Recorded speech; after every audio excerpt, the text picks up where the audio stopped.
खुदावंद यीशु मसीह के मधुर और मुबारक नाम में आप सभी को जय मसीह की।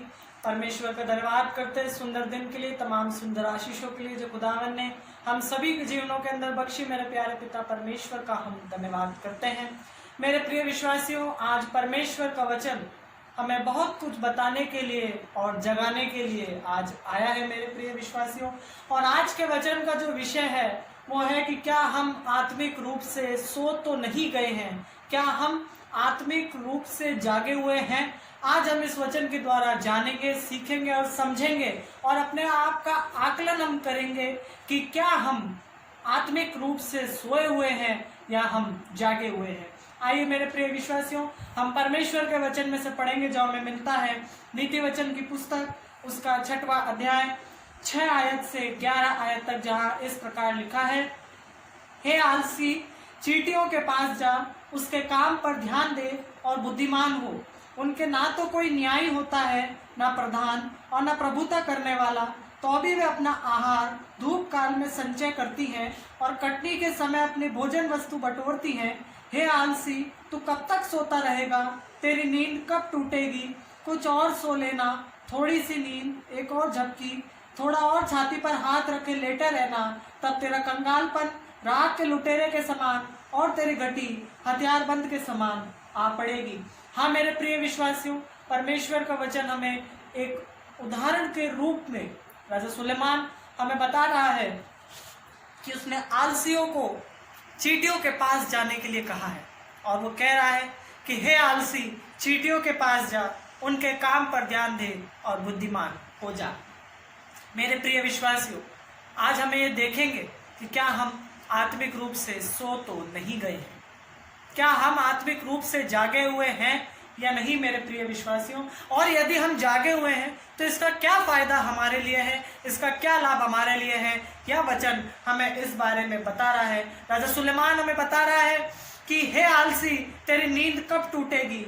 हे आलसी, कुछ और सो लेना, थोड़ी सी नींद, एक और झपकी और छाती पर हाथ रखे तू लेटे रहना, तब तेरा कंगालपन राख के लुटेरे के समान और तेरी घटी हथियारबंद के समान आ पड़ेगी। हाँ मेरे प्रिय विश्वासियों, यदि हम आत्मिक रूप से जागे हुए हैं तो राजा सुलेमान जैसा हमें नीति वचन की पुस्तक में बता रहा है वैसा कुछ हमारे साथ नहीं होगा। लेकिन यदि हम आत्मिक रूप से सोए हुए हैं, हमें नहीं पता मेरे प्रिय विश्वासियों कि हम सोए हुए हैं और हमें नहीं पता इस विषय के बारे में, तो मेरे प्रिय विश्वासियों, राजा सुलेमान बता रहा है कि अगर तेरी नींद अभी तक नहीं टूटी है तो तू चींटियों के पास जा और उन चींटियों से तू सीख कि वे किस तरीके से अपने आलस को दूर करती हैं, आलस को परे रखकर वो किस तरीके से काम करती हैं। हाँ मेरे प्रिय विश्वासियों, हम ये देखते हैं कि जो आत्मिक सोना है वो 2 प्रकार का है। एक है आलस की नींद, जिसके विषय में राजा सुलेमान हमें बता रहा है, और दूसरा है लापरवाही की नींद, जिसके विषय में हम आगे देखेंगे। मेरे प्रिय विश्वासियों, हम सब इस बात को जानते हैं कि आलस करना ये हमारे लिए कितनी बुरी बात है, या हम जितने भी जानते हैं कि आलस करना जो है कि अच्छी बात नहीं होती, और हम दूसरों को भी इस बात के अंदर सिखाते हैं कि आलस नहीं हमें करना चाहिए। किसी भी काम के अंदर हमें फुर्तीला होना चाहिए, हमें बिल्कुल तरोताज़ा रहना चाहिए ताकि आलस हमारे को ना छूले मेरे प्रिय विश्वासियों। और इसी तरीके से मेरे प्रिय विश्वासियों, परमेश्वर का वचन राजा सुलेमान के द्वारा हमें इस विषय के अंदर बता रहा है कि हे आलसी, चींटियों के पास जा, उनके काम पर ध्यान दे और बुद्धिमान हो। उनके ना तो कोई न्याय होता है, ना प्रधान और ना प्रभुता करने वाला, तो भी वे अपना आहार धूप काल में संचय करती हैं और कटनी के समय अपनी भोजन वस्तु को बटोरती हैं। मेरे प्रिय विश्वासियों, यदि ये पहला गुण हमारे अंदर है कि हम आलस को अपने जीवन के अंदर नहीं आने देते तो बहुत अच्छी बात है। शारीरिक रूप से भी आने नहीं देते तो भी बहुत अच्छी बात है मेरे प्रिय विश्वासियों, बहुत अच्छी हमारे लिए बात होगी। लेकिन यदि हम आत्मिक रूप से भी आलसी नहीं है तो यह हमारे लिए बहुत बड़ी बात है मेरे प्रिय विश्वासियों, क्योंकि आज अधिकतर इस संसार के अंदर जो है आत्मिक रूप से आलसी व्यक्ति बहुत है मेरे प्रिय विश्वासियों, जो ना तो परमेश्वर का वचन सुनते हैं, ना परमेश्वर के वचन पर ध्यान देते हैं, ना परमेश्वर के वचन को मेरे प्रिय विश्वासियों ग्रहण करते हैं, ना पढ़ते हैं, ना समझते समझते हैं, ना जानते हैं, ना अपने दैनिक जीवन के अंदर उसको उपयोग में लाते हैं मेरे प्रिय विश्वासियों। और ये बहुत, इनकी संख्या जो है मेरे प्रिय विश्वासियों बहुत ज्यादा है। और आज राजा सुलेमान हमें बता रहा है नीति वचन के अंदर कि हे चींटियों, वो किस तरीके से वो काम कर रही है, किस तरीके से वे अपने कार्य को अंजाम दे रही हैं, चाहे धूप काल हो, चाहे सर्दी का मौसम हो, चाहे बरसात का मौसम हो। एक चींटी का उदाहरण यहाँ पर राजा सुलेमान ने हमें दिया है। और हम चींटी को भली भांति जानते हैं कि एक चींटी का सबसे बड़ा गुण ये होता है कि वो सबसे बड़ी मेहनती है, और दूसरा मेरे प्रिय विश्वासियों कि वो कभी भी आलस नहीं करती है, वो कभी भी नहीं रुकती है, वो कभी भी मेरे प्रिय विश्वासियों अपने कार्य को अधूरा नहीं छोड़ती है। जिसके अंदर आलस होता है मेरे प्रिय विश्वासियों, वही अपने काम को आधा छोड़ेगा, उसे काम करने की इच्छा नहीं जाहिर होगी, उसके अंदर बहुत सारी जो चीजें उसके मन के अंदर चलती रहेगी, लेकिन वो अपने काम को वो कभी पूरा नहीं कर पाएगा। क्यों? क्योंकि उसके अंदर आलस आ चुका है मेरे प्रिय विश्वासियों। लेकिन चींटी को हम देखते हैं कि यदि वो जब अपने मन के अंदर जब वो कोई ठान लेती है मेरे प्रिय विश्वासियों, तो वो उसे करके ही रहती है। चाहे वो दीवार के ऊपर चढ़ना हो, चाहे वो अपने अंडे अपने बिल तक ले जाना हो, चाहे कैसी भी परिस्थिति हो, चाहे कैसी भी हालत हो मेरे प्रिय विश्वासियों, एक चींटी कभी भी नहीं रुकती है। और यहाँ पर मेरे प्रिय विश्वासियों परमेश्वर का वचन बहुत कुछ हमें सिखाने के लिए और जगाने के लिए आज आया है। अगर हम जानना चाहते हैं कि हम अगर आत्मिक रूप से आलसी हैं तो उसके क्या कारण हो सकता है, उसके क्या गुण हो सकते हैं मेरे प्रिय विश्वासियों, तो सबसे बड़ा जो गुण और या फिर जो सबसे बड़ी बात है वो यही हो सकती है मेरे प्रिय विश्वासियों कि सबसे पहले तो उसको वचन पढ़ने की इच्छा जाहिर नहीं करेगी। उसका जब भी हम वचन पढ़ने का उसका होगा तो कहेगा अरे आज नहीं कल पढ़ लेंगे, कल नहीं परसों पढ़ लेंगे। प्रार्थना के लिए उसका मन नहीं करेगा, आराधनाओं के अंदर बैठने का उसका मन नहीं करेगा। और यही सारी बातें जो होती है उसके अंदर आलस को उत्पन्न करती है। और ये आलस मेरे प्रिय विश्वासियों शारीरिक रूप से तो अच्छा नहीं होता है, लेकिन ये आत्मिक रूप से भी अच्छा नहीं है मेरे प्रिय विश्वासियों। ये राजा सुलेमान हमें नीति वचन के द्वारा बता रहे हैं। मेरे प्रिय विश्वासियों, राजा सुलेमान हमें आगे बहुत सारी बातों को भी बता रहे हैं। आलस के विषय के अंदर भी वो हमें बता रहे हैं।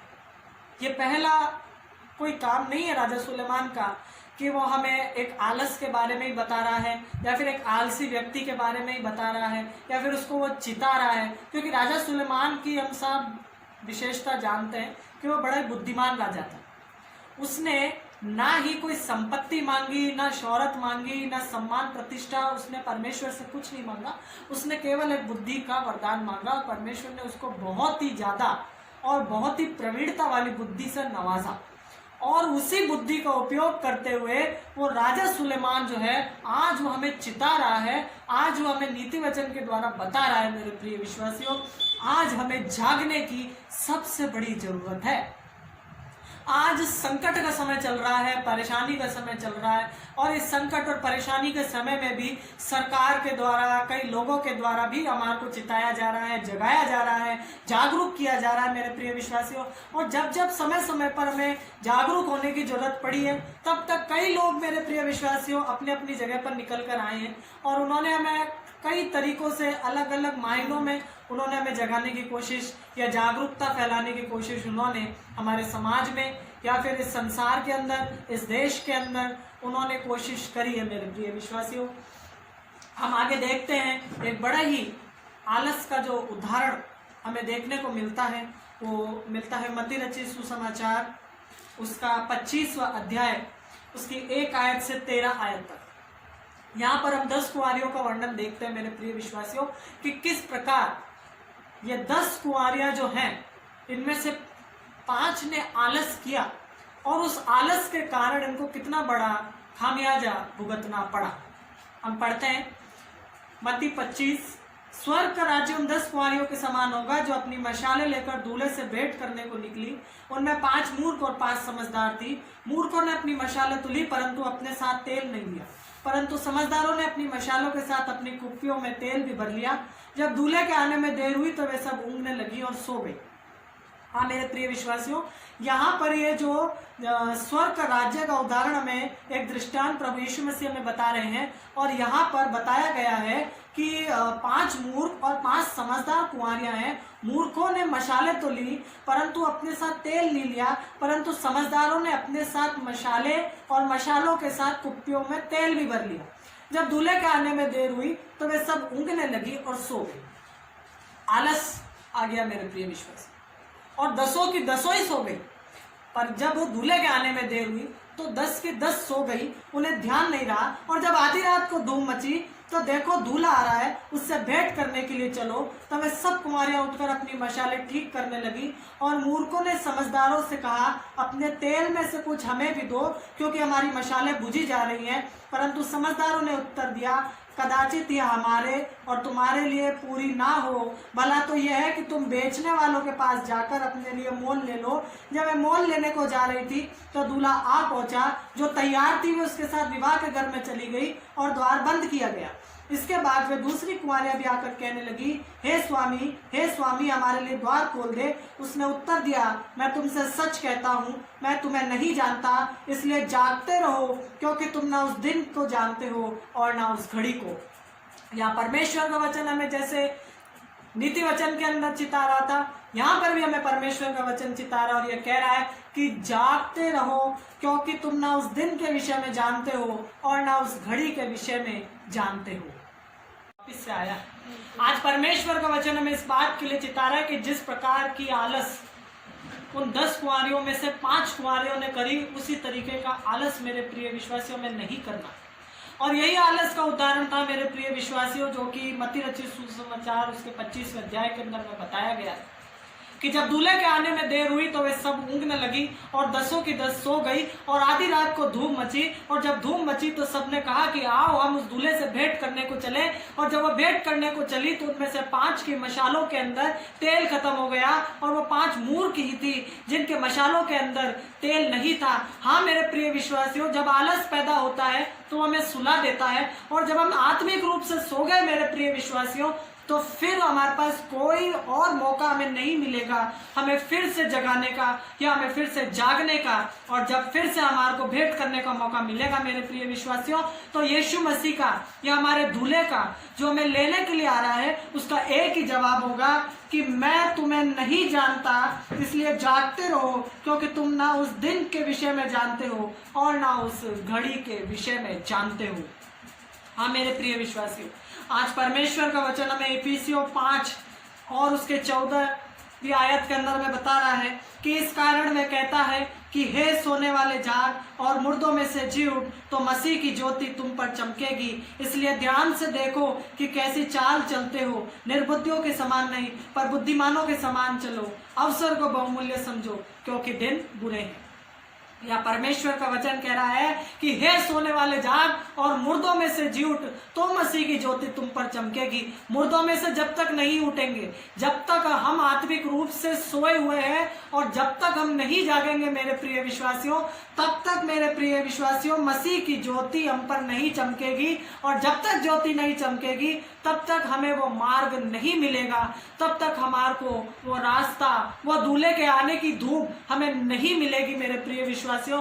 ये परमेश्वर का वचन हमें साफ साफ समझा रहा है और कह रहा है कि हे सोने वाले जाग और मुर्दों में से जी उठ, तो मसीह की ज्योति तुम पर चमकेगी। दूसरे तरीके का आलस हम देख रहे थे कि लापरवाही की नींद, जिसके विषय में हम देखेंगे मत्ती रचित सुसमाचार उसका 26वां अध्याय उसकी 36 आयत से 46 आयत तक आप इसे घर पे पढ़िएगा तो आपको इसके अंदर पता लगेगा कि जब यीशु मसीह अपने चेलों के संग अपना अंतिम फसह करने के बाद जब गतसमनी में प्रार्थना करने के लिए जाते हैं तो उनके ऊपर बड़ा बोझ रहता है, क्योंकि वे जानते हैं कि उनको अब कितनी बड़ी कठिनाई के संग उनको आगे गुजरना पड़ेगा। उनके सामने वो अगली सुबह उनके सामने है जब उन्हें पूरे संसार के छुटकारे के लिए उनको अपनी जान देनी है मेरे प्रिय विश्वासी। विश्वासियों। और जब वो अपने आत्मा के अंदर बड़े बोझ के साथ जब वह प्रार्थना करने के लिए वह जाते हैं तो अपने चेलों को कहते हैं कि मैं प्रार्थना करने जा रहा हूँ, तुम जागते रहो और प्रार्थना करते रहो, तुम सोना मत। लेकिन जब यीशु मसीह वापस प्रार्थना करके आते हैं तो अपने चेलों को सोया हुआ पाते हैं और वे कहते हैं कि आप सोते रहो क्योंकि घड़ी निकल चुकी है। आइए मेरे प्रिय विश्वासियों, कुछ आयतों को हम देखते हैं। तब यीशु अपने चेलों के साथ गतसमनी नामक एक स्थान में आया और अपने चेलों से कहने लगा, यहीं बैठे रहना और जब तक मैं वहां जाकर प्रार्थना करूं। वह पतरस और जब्दी के दोनों पुत्रों के साथ ले गया और उदास और व्याकुल होने लगा। तब उसने कहा, मेरा जी बहुत उदास है, यहाँ तक कि मेरा प्राण निकला जा रहा है। यहीं ठहरे रहो, मेरे साथ जागते रहो। प्रभु यीशु मसीह अपने चेलों को कह रहा है कि मेरे साथ जागते रहो, मेरे साथ क्यों जागते रहो, मेरा जी बहुत उदास है, यहाँ तक कि मेरा प्राण निकला जा रहा है। और क्या हुआ? और वे फिर थोड़ा आगे बढ़कर मुंह के बल यीशु मसीह गिर पड़े और यह कहकर प्रार्थना करी कि हे मेरे पिता, यदि हो सके तो एक कटोरा मुझसे टल जाए, तो अभी जैसा मैं चाहता हूँ वैसा नहीं, परंतु जैसा तू चाहता है वैसा ही हो। फिर उसने अपने चेलों के पास आकर उन्हें सोते हुए पाया और पतरस से कहा, क्या तुम मेरे साथ एक घड़ी भी ना जाग सके? जागते रहो और प्रार्थना करते रहो कि तुम परीक्षा में ना पड़ो। आत्मा तो तैयार है परंतु शरीर दुर्बल है। मसीह ने अपने चेलों से कहा कि जागते रहो और प्रार्थना करते रहो। यहाँ पर प्रभु यीशु मसीह उन्हें चेतावनी दे रहे हैं, उन्हें इस बात के विषय में आगाह कर रहे हैं कि जागते रहो और प्रार्थना करते रहो। फिर आगे क्या हुआ? फिर जब दूसरी बार ये जाकर उसने प्रार्थना करी कि हे मेरे पिता, यदि ये मेरे पिए बिना ही हट सकता तो तेरी इच्छा पूरी हो, तब उसने आकर उन्हें फिर सोते हुए पाया क्योंकि उनकी आंखें नींद से भरी थी। उन्हें छोड़कर वह चला गया और उन्हीं के शब्दों में फिर तीसरी बार प्रार्थना करी। तब उसने चेलों के पास आकर उनसे कहा कि अब सोते रहो और विश्राम करो। देखो घड़ी आ पहुंची है और मनुष्य का पुत्र पापियों के हाथ पकड़वाया जाता है। उठो चले, देखो मेरा पकड़वाने वाला निकट आ पहुंचा है। जब यीशु मसीह ने अपने चेलों को तीसरी बार भी सोते हुए पाया, तब यीशु मसीह ने उनसे साफ साफ कह दिया कि अब सोते रहो और विश्राम करते रहो। देखो घड़ी आ पहुंची है और मनुष्य का पुत्र पापियों के हाथ पकड़वाया जाता है। हाँ मेरे प्रिय विश्वासियों, परमेश्वर, जैसे हमने हमारी पहले के वचन में भी देखा था कि परमेश्वर नित्य हमारे पास आता है, भोर को हमें जगाता है, एक नई सुबह हमें दिखाता है और हमें आवाज लगाता है। और यहाँ पर भी प्रभु यीशु मसीह 3 बार अपने चेलों के पास आए और आकर उनसे पूछा और कहा मेरे प्रिय विश्वासियों कि तुम जागते रहो। और जब जब यीशु मसीह उनको देखने आए तब तक उनको सोते हुए उन्हें पाया। यह है मेरे प्रिय विश्वासियों लापरवाही की नींद।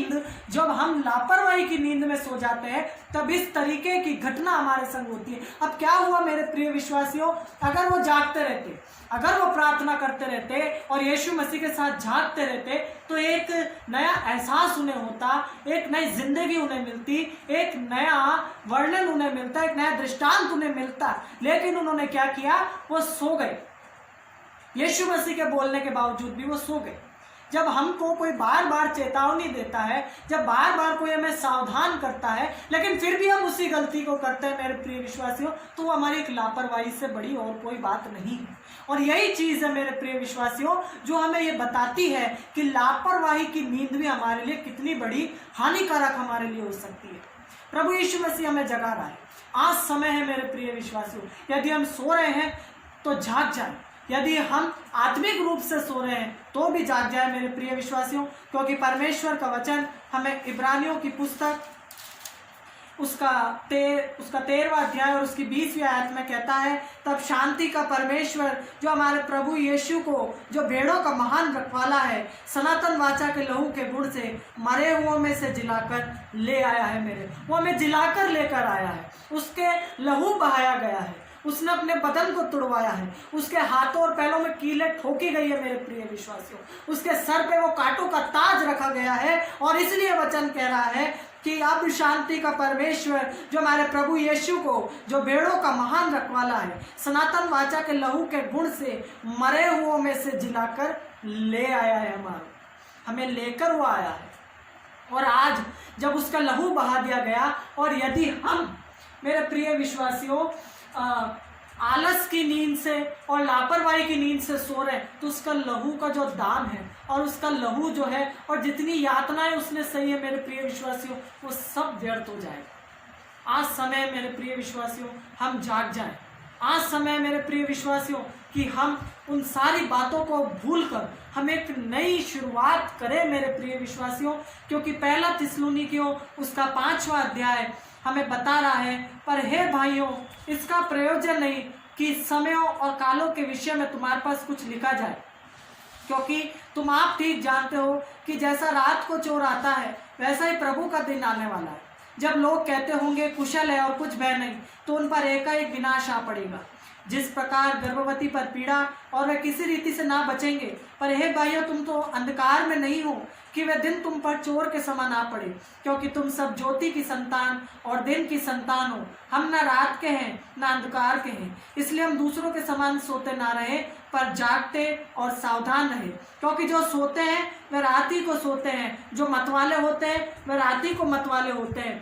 पर हम जो दिन के हैं विश्वास और प्रेम की झिलम पहनकर और उद्धार की आशा का टोप पहनकर सावधान रहें, क्योंकि परमेश्वर ने हमें क्रोध के लिए नहीं परंतु इसलिए ठहराया है कि हम अपने प्रभु यीशु मसीह के द्वारा उद्धार प्राप्त करें। वह हमारे लिए इस कारण मरा कि हम चाहे सब मिलकर उसी के साथ जिए। इस कारण एक दूसरे को शांति दो और एक दूसरे की उन्नति का कारण बनो, जैसा कि तुम करते भी हो।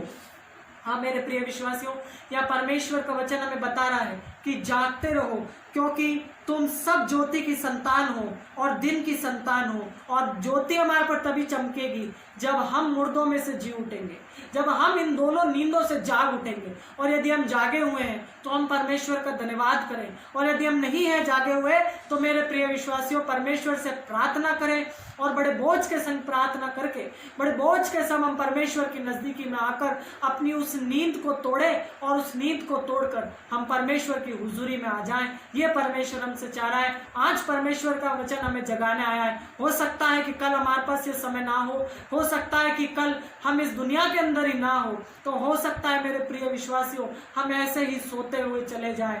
और राजा दाऊद का वचन हमें कहता ही रहे कि हे आलसी चींटियों के पास जा, उन्हें देख और बुद्धिमान हो जा। और मेरे प्रिय विश्वासियों आज हमें जागना है, आज हमें अपनी नींद को तोड़ना है मेरे प्रिय विश्वासियों, क्योंकि परमेश्वर का वचन कह रहा है कि जब लोग कहते होंगे कुशल है और कुछ भय नहीं, तो उन पर एकाएक विनाश आ पड़ेगा। और मेरे प्रिय विश्वासियों उस विनाश से तभी बच सकेंगे हम जब हम हमारी नींद से जाग उठेंगे। परमेश्वर इस वचन के द्वारा हम सभी को आशीष दे। जय मसीह।